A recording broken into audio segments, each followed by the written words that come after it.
الله الرحمن الرحيم، والصلاة والسلام على المبعوث رحمة للعالمين أبي الزهراء محمد وعلى أهل بيته الطيبين الطاهرين، واللعن الدائم على أعدائهم ومن تولي فضائلهم أجمعين إلى قيام يوم الدين. اللهم آمين. أحبتي إخواني، نحن نتكلم عن النبي بين السنة والشيعة. من الذي أساء برواياته إلى النبي في كتب السنة؟ ونتحقق ونثبت لكم بالدليل القاطع أن السنة أساءوا إلى النبي كثيرا في موروثهم الروائي. فنحن نبحث هذه القضية بين السنة والشيعة. من الذي بموروثه طعن بالنبي؟ من الذي بموروثه أساء إلى النبي روح له الفداء؟ فنحن نقول أن النبي صلى الله عليه وآله طاهر مطهر منزه عن كل عيب وشيء. أما هؤلاء طعنوا بالنبي فجعلوا النبي لم يبقوا شيء إلا وألصقوه بالنبي، فصوروا النبي شخصية مشينة جدا. ولهذا تجد أن النصراني أو الملحد أو اللاديني إذا أراد أن يطعن بالنبي لا يأتي إلى كتب الشيعة، لأن كتب الشيعة نزهت النبي وعظمته. مباشرة يأتي إلى البخاري ومسلم فيهاجم النبي ويطعن به ويقول أهذا نبي الإسلام؟ لأنهم تصوروا أن هذا هو الإسلام الذي ورد في البخاري ومسلم، أن هذا هو الموروث. زين إخواني، أنا الآن أطرح هذه الرواية، أطرح هذا السؤال، فأتمنى أن يجيب عليه. هذه الرواية التي وردت عندهم في البخاري وأيضا وردت في مسلم، في صحيح مسلم صفحة 548 في كتاب الرضاع، باب رضاع الكبير، الحديث برقم 1453. عن عائشة قالت: جاءت سهلة بنت سهيل إلى النبي فقالت: يا رسول الله، إني أرى في وجه أبي حذيفة من دخول سالم وهو حليفه. فقال النبي: أرضعيه. فهنا سهلة انصدمت. إخواني، سهلة انصدمت هنا، يعني انصدمت من فعل النبي. النبي يقول لها: أرضعي سالم. الله أكبر، سالم رجل كبير، سالم من شهد بدرا، سالم ذو لحية. فشاهدوا كيف طعنوا بالنبي، صوروا للأمة أن النبي كان يأمر بهذا الرضاع، يأمر برضاع الكبير، أن يدخل رجل كبير ذو لحية من شهد بدرا ويرضع من امرأة. فالنبي قال لها: أرضعيه. فقالت: وكيف أرضعه وهو رجل كبير؟ رجل كبير يا رسول الله، هذا فحش، كيف أرضعه وهو رجل كبير؟ الرواية تقول: فتبسم رسول الله وقال: علمت أنه رجل كبير، أرضعيه. فشاهدوا هذا الفحش الذي ورد عن نبيهم، أنه كيف كان يأمر بهذا الرضاع، رضاع الكبير. فإخواني، لا الحويني من علمائهم أبو إسحاق الحويني عندما جاء ليقف على هذه العبارة ما معنى أرضعيه، قال: لا يأتي أحدهم ويقول أنه الرضاعة يعني تصب له الحليب في كأس. لا، إذا صبت له الحليب في كأس وشرب الحليب هذا شرب للحليب، لا يسمى رضاع. الرضاع ليس له تعريف في اللغة والاصطلاح إلا الالتقام. هذا كلام أبو إسحاق الحويني. فالحويني قال: ولهذا سهلة قالت للنبي: وكيف أرضعه وهو رجل كبير؟ فهي فهمت أن الرضاعة هو الالتقام. فأبو إسحاق الحويني قال أن الرضاعة هو الالتقام. أما أحدهم إذا شرب الحليب في كأس يقال شرب الحليب، لا يقال أنه رضع. هاي نقطة. فما هو ردك على الحويني عندما قال أن الرضاع بالتقام الثدي مباشرة؟ النقطة الأخرى أحبائي، ما هو ردك على ابن حزم؟ ابن حزم عندما عرف الرضاع قال: الرضاع لا يطلق عليه، الرضاع ليس له تعريف إلا الالتقام. الرضاع ليس له تعريف إلا الالتقام. فعندما يقال أرضعيه إذن التقم ثديها. وإخواني، هذا الرضاع أصلا لا يحرم، هذا الرضاع لا يحرم. فكيف جاز لعائشة أن تقول هذا القول وتنسبه إلى النبي، أن النبي أباح ذلك؟ رسول الله لا يعقل أن يخالف القرآن. الله تحدث في قرآنه بالنسبة إلى الرضاعة، قال: والوالدات يرضعن أولادهن حولين كاملين لمن أراد أن يتم الرضاعة. يعني الرضاعة التي تحرم تكون داخل الحولين، خارج الحولين لا تحرم هذه الرضاعة وإن رضع دهرا. فكيف عائشة تنسب ذلك إلى النبي، أن النبي أمر سهل أن ترضع رجل ذو لحية؟ الآن انتهى وقتي، تفضل. بسم الله الرحمن الرحيم. الحمد لله رب العالمين، وصلى الله وسلم وبارك على نبينا محمد وعلى آله وأصحابه أجمعين. حي الله أهل السنة والجماعة، حي الله المتابعين الكرام، ورضي الله عن أبا بكر وعمر وعثمان وعلي وسائر الصحابة رضوان الله عليهم أجمعين. إخواني بارك الله بكم، هذا حال الرافضة وهذا شأنهم، يريدون الطعن بالنبي صلى الله عليه وآله وسلم. المعمم يا أحبة مباشر جاء برواية وقال في البخاري ومسلم، وهي نعم في البخاري ومسلم، لكن بدأ يضيف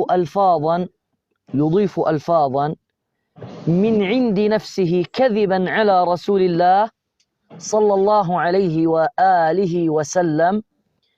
فكان يقول رجل، وصف سالم بأنه رجل.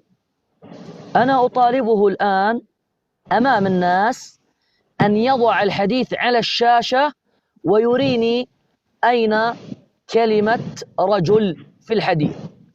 هو كذب على الناس وقال أنها قالت للنبي أنه رجل. الآن لو قرأنا الحديث يا أهل السنة، لو قرأنا الحديث يا أهل السنة ويا أيها المخالفون المستمعون، لو قرأنا الحديث بتمعن لوجدنا بارك الله بكم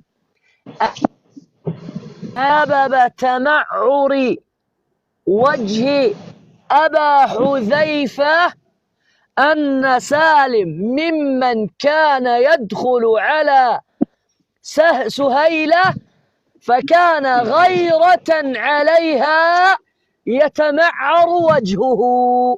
يعني يا أخوة، هذا سالم كان مولى لأبو حذيفة ولزوجته، فلما أنزل الله سبحانه وتعالى تحريم التبني وهذا غلام ليس له أحد، فقال الله ادعوهم لآبائهم.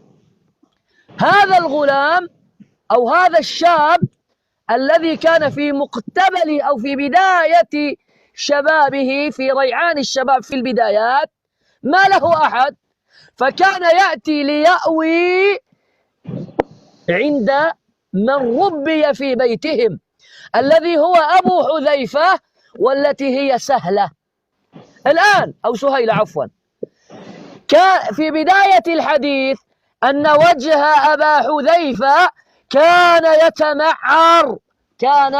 يتمعر.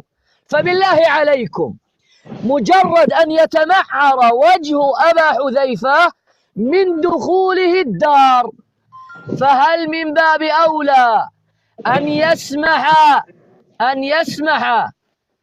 يسمح لزوجته أن ترضعه من ثديها التقاما؟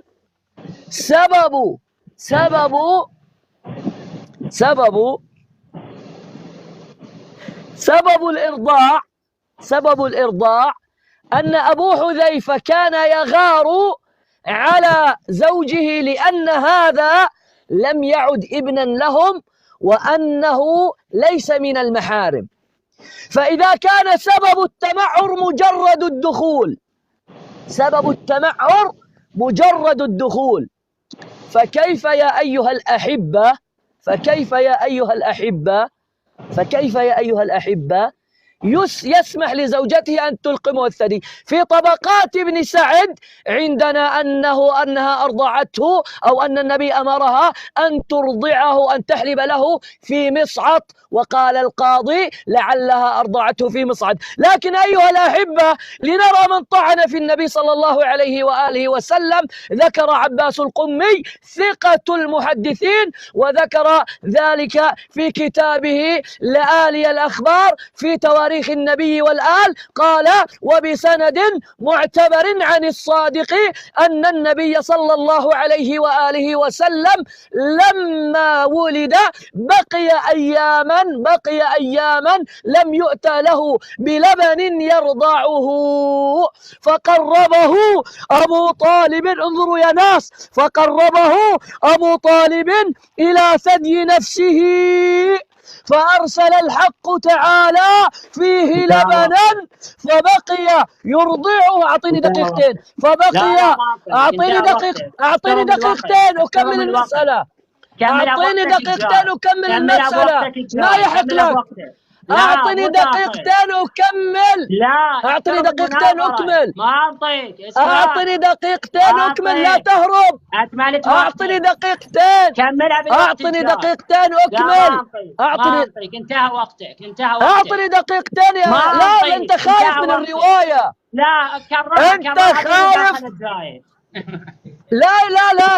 لا أعطني دقيقتين أكمل. لا أخذ 6 دقائق. شوف، انظروا إلى الخوف. انظروا إلى الخوف. يلا تفضل. يلا تفضل. يا لا ابدأ لحالك، وقت 5. يلا الآن أريك الضرب. يلا بسم الله الرحمن الرحيم. إخواني، شوف من الذي طعن. كافي، يلا اسكت فرحان أبوه. بسم الله الرحمن الرحيم. خايف. إنا لله. بس يقاطع، لا تقاطع. خل أعيد وقتي. زين. بسم الله الرحمن الرحيم. إخواني، هو يصرخ انظروا، خايف من شنو؟ رواية أبو طالب عشرات المرات أنا مناقشها وحتى منزلها بقناتي. خايف من شنو؟ بس احترم المناظرة، وقتك انتهى. شنو معناها تاخذ دقيقتين زايدة؟ تريد تعيد الرواية عيدها بوقتك من يجي. أنا احترمت وقتي، خلصت ال5 دقائق توقفت، يخلص وقتك، تحترم المناظرة، ما عندنا صراخ. هاي نقطة. وانت وين قاعد يعني؟ كم مرة أعلمك اللغة العربية؟ من تبدي رضي الله عن أبا بكر، بابا عن أبي بكر، كم مرة عدلت لك إياها؟ بكل مناظرة أعلمه عن أبي بكر، يرجع بالمناظرة الجاية يقول عن أبا بكر. زين. وطبقات ابن سعد جيب الرواية مع السند والتصحيح، يلا لا تفوتها علينا. زين. يقول حال الرافضة يحاولون أن يطعنوا في النبي. إحنا نطعن. أنا جبت الرواية في صحيح مسلم. أنت وين معانا؟ أنت عايش في هذا الكوكب، عايش في كوكب آخر. يقول وصف حال سالم وقال أن سالم رجل كبير وكذب على سالم. وبعدها يقول سهيلة من هي؟ هاي سهيلة من هي؟ شخصية يعني شخصية أخرى؟ سهلة بابا، سهلة. أكو وحدة اسمها سهلة. كانت سهلة يدخل سالم مولى أبي حذيفة. سالم كان رجل كبير ذو لحيته واصلة متر، من شهد بدرا. كان يدخل، فكان أبو حذيفة يكره دخول سالم، لأن سالم من يدخل مرته قاعدة، سهلة قاعدة، وهو رجل كبير من شهد بدرا. لاحظتم كيف؟ يقول لي لا الرواية يدلس ليس فيها رجل كبير. أنت شنو أول مرة تطلع على الرواية؟ إخوان، هاي الرواية على الشاشة. هذا صحيح مسلم. إخواني أحبتي، في باب رضاع الكبير، الرواية برقم 1453. الرواية عن عائشة. جاءت سهلة بنت سهيل إلى النبي فقالت يا رسول الله، إني أرى في وجه أبي حذيفة من دخول سالم وهو حليفه. فقال رسول الله، قال النبي أرضعيه. المرأة انصدمت خطيا نزل من المناظرة. ليش نزل من المناظرة؟ وكيف أرضعه وهو رجل كبير؟ يقول لي لا، ما فيها الرواية رجل كبير، الشيعة يكذبون. وكيف أرضعه وهو رجل كبير؟ تبسم رسول الله وقال أرضعيه، هو خربانة، علمت أنه رجل كبير. زاد عمر في حديثه، عمرو زاد من طريق آخر، وكان قد شهد بدرا. الله أكبر. الله. إخواني جيبوه، بارك الله بيكم، جيبوه إخواني. خطية، أول مرة يسمع بالرواية، وكأنه كان عايش بالمغارة. الآن إخواني، ننتظره يعود. أين ذهب؟ اسمعني؟ انتظر، أسمعك لكن انتظر. شيروا البث يا إخواني، بارك الله زين. بكم. انتظر، أقول لك انتظر، أقول لك انتظر. لما أقول لك انتظر تنتظر. شنو أنا أشتغل عندك حتى أنتظر؟ شنو تريد تهرب هميا؟ تنتظر.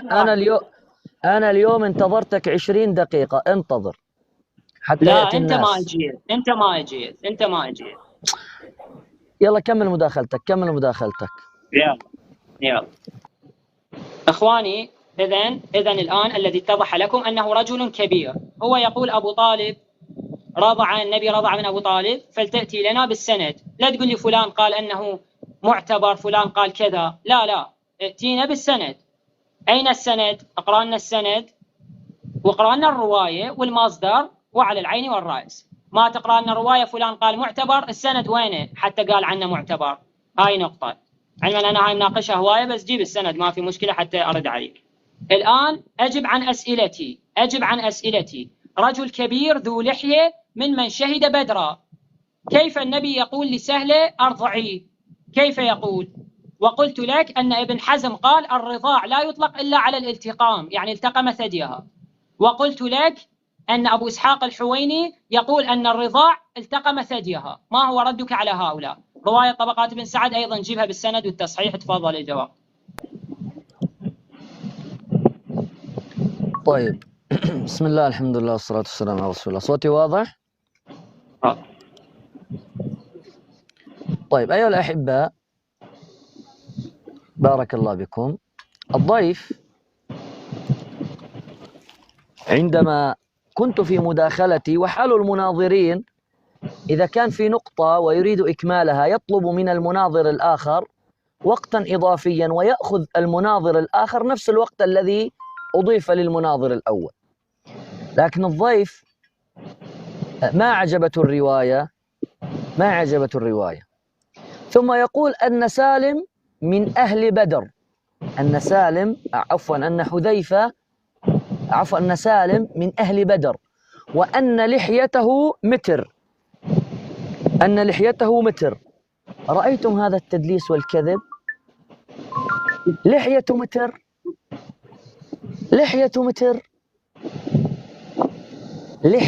متر، يعني معمم وتكذب على الناس علانا. يعني ما عيب عليك تكذب وتقول لحيته متر.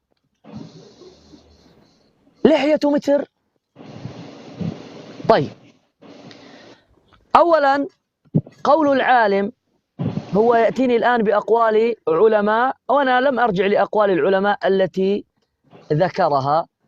فأنا أقول له لو أنك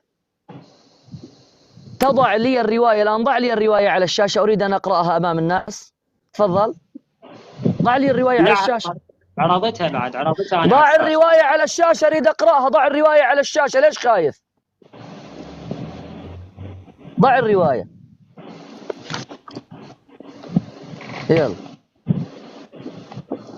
يلا قرب الرواية. كم رقم الرواية في مسلم؟ كم رقم الرواية عندك في مسلم؟ أعطني رقم الرواية. 1403. 1400. شوفوا يا أحبة، لأريكم مجتبى الزركوشي، وأريد أن أرى أين لحيته متر. هذا هدفك الطعن برسول الله صلى الله عليه وآله وسلم. البث ثقيل، جالسين يبلغوا. يلا.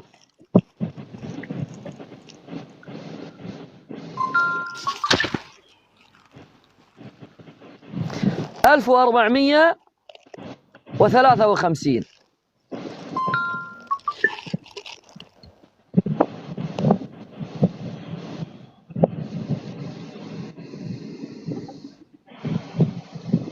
جميل. الآن مجتبى يا أحبة، عندما قلنا له أن سالم مجتبى، سد علي المايك. عندك صوت؟ سد عليك المايك. طيب الآن يا أحبة، قلنا لكم بعجالة القصة أن هذا كان متبنى، وكان عندهم في بيتهم، وكان في بداية الرواية يتمعر وجهه زوجها من دخوله. الآن هذه حالة خاصة، وأتحداه أن يثبت أن عند أهل السنة هذا الباب من الفقه، أو أن أحدا أخذه بابا من الفقه. الآن هو يقول الرواية، علق أبو حماد، يقول أن الرواية يا أحبة التي ذكرها ثقة المحدثين عباس القمي، يقول أعطني بسندها، أنا أعطيتك الرواية ومصدرها وأنت حر، أنت تضعفها الآن أمام الناس، مو أنا اللي أصحح لك إياها. أنت الآن أمام الناس لا بد لك أن تضعف الرواية. الرواية إيش يا أخوة؟ الرواية إيش؟ أن النبي لما ولد النبي صلى الله عليه وآله وسلم بقي أياما لم يؤتى له بلبن يرضعه أو يشربه، فقربه أبو طالب من ثدي نفسه فأرسل الحق تعالى فيه لبنا فبقي يرضعه أياما. الرواية موجودة في كتاب لآل الأخبار لعباس القمي وهو ثقة المحدثين، وقال أنها بسند معتبر عن الصادق. الآن يا أحبة عند الشيعة النبي أخو علي من الرضاعة، فكيف يتزوج عليا؟ ليش تتكلم؟ ليش تتكلم؟ عيد الوقت. وقتك انتهى. عيد الوقت. انتهى وقتك يا عيد الوقت. وقتك انتهى. ليش ما أتكلم؟ وقتك انتهى. وين وقت انتهى؟ بسم الله. وين وقت انتهى؟ وين وقت انتهى؟ والله لا لا لا لا، هذا كذب وتدليس. هذا كذب وتدليس. زين أواهلك على أنه انتهى، وباهلك على أنه انتهى. والله ما مكذب. ايش هذا الكذب؟ قسما بالله انتهى. طيب أعطني دقيقتين يلا. لا ما في مداخلتك يلا. انتهى. كمل بالدار. ما تعطيني؟ لا ما أعطيك. يلا الآن نشوف. يلا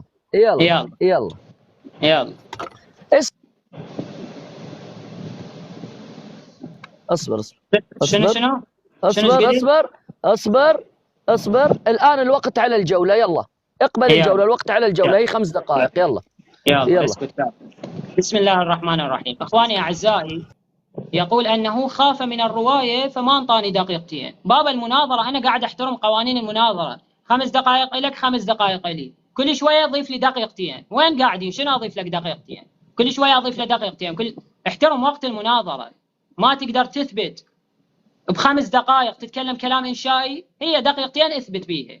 على العموم يقول لي أنت ضعف الرواية. هذا بالله عليكم منطق؟ هذا منهج علمي؟ يستدل علي برواية ويقول لي أنت تجيب السند وأنت ضعفه. أنت غير استدلالك يكون علمي. أنا الآن أستدل عليك برواية من مسند أحمد، إذا قال لي أين سند الرواية أقول له لا أنت روح ابحث عن السند وتبحث عن التصحيح وأنت شوفها صحيحة ولا لا. هذا منهج علمي. أنت مستدل علي الآن برواية، وين سند الرواية؟ من العلماء وثقوا هذا السند؟ تجيب السند، تجيب المصدر، تجيب التصحيح، تجيب كذا، تجيب الإصخام وتقول لي أنه هذا الإصخام حجة عليك، هذا السند حجة عليك، فأجبني فأنا أجيبك. لا جايب لي سند، لا جايب لي تصحيح للسند، لا ذاكر لي رجال السند ويقول لي ها هي روح. هاي شنو؟ هاي مناظرة؟ أنا الآن قاعد. سبحان الله اخواني اعزائي، سبحان الله الى الان ما اجاب عن اسئلتي. يقول رجل ذو لحيه لحيته طولها متر، اكتبوا على اليوتيوب رجل لحيته متر، شنو المشكله؟ الروايه تقول كان رجلا ذو لحيه ممن شهد بدرا. فانا قلت لك تخيلوا اخوان، انا قرأت الروايه بتمامها. دخل عليه فقالت له كيف ارضعه وهو رجل كبير ممن شهد بدرا. رجل كبير ممن شهد بدرا، صاحب لحية. فقلت لكم تخيلوا لعله تكون لحيته متر ودخل عليها. هذا رجل لحيته متر، هذا رجل لحيته أكثر من متر. فالأصل إطالة اللحية. إذا عندك دليل أنه لحيته مو متر جيب دليل.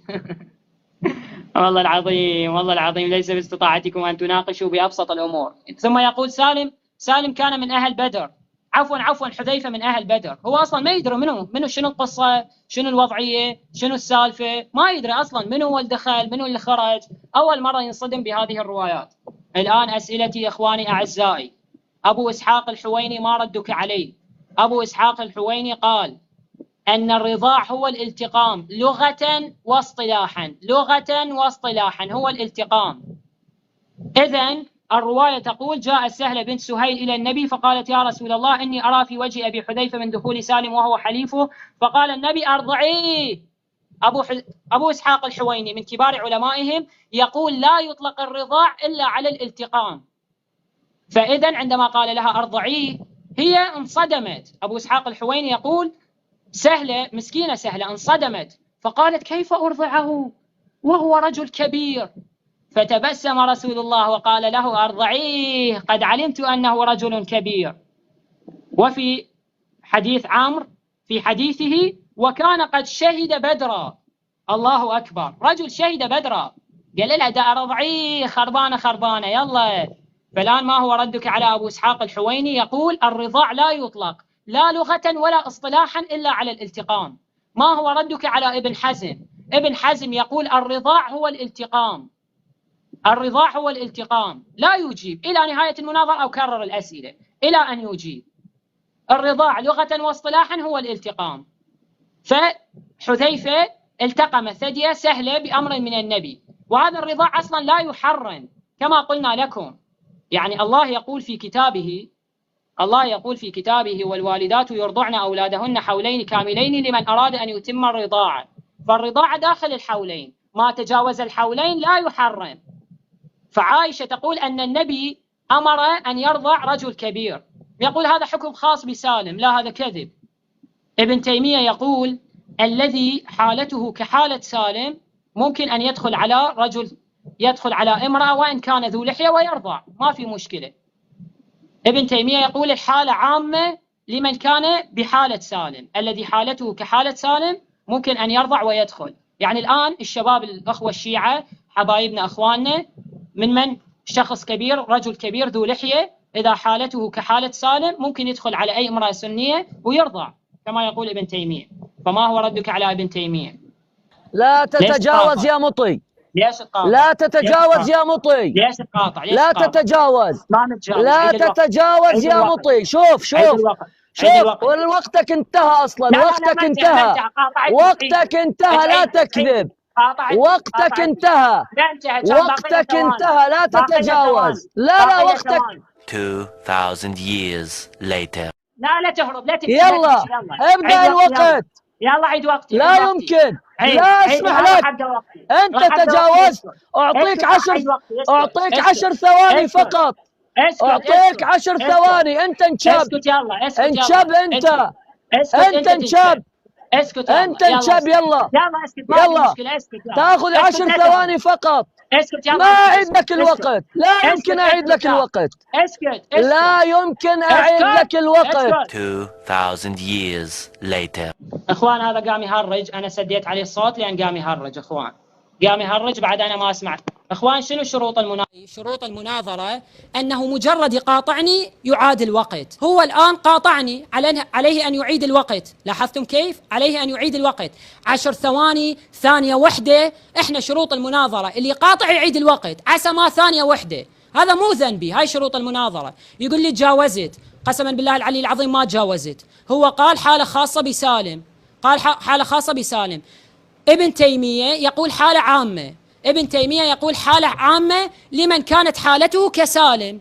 فأنا قلت شباب الشيعة الذين حالتهم كحالة سالم ممكن يدخلون على نساء السنة ويرضعون، لأن الحالة كما يقول ابن تيمية حالة عامة لمن كانت حالته كحالة سالم. وين التجاوز؟ بالله عليكم وين التجاوز؟ يقول قيدوا بثي. ليش قيدوا بثك؟ ليش قيدوا بثك؟ اخوان ليش قيدوا بثه؟ لأن يصرخ. فالحوار إذا يصير عبارة عن صراخ ماذا يحصل؟ يؤدي إلى حظر البث والتقييد. خليه يروح يتكلم وحده ما دام ما يعيد وقتي. احنا شروط المناظرة أي شخص يقاطع يعاد الوقت، سواء 10 ثواني، 4 ثواني، ثانية واحدة. أنت تريد أنه تخليني أعتذر بوقتك طالبني بالاعتذار، بوقتك قل للمشاهدين تجاوز، هذا أنت حر بوقتك. أما تقاطعني تعيد الوقت. ومثل ما قلت لكم أنا ما تجاوزت نهائيا، إطلاقا ما تجاوزت. قلت أن ابن تيمية يقول الحالة عامة لمن كانت حالته كحالة سالم، مو حالة خاصة. هذا كلام ابن تيمية. تريد الدليل أعرض لك الدليل. طالبني بالدليل. فأنا قلت بما أن ابن تيمية يقول الحالة عامة لمن كانت حالته كحالة سالم، فممكن لرجال الشيعة أن يرضعوا عندما يدخلوا على نساء السنة، لأن الحالة عامة.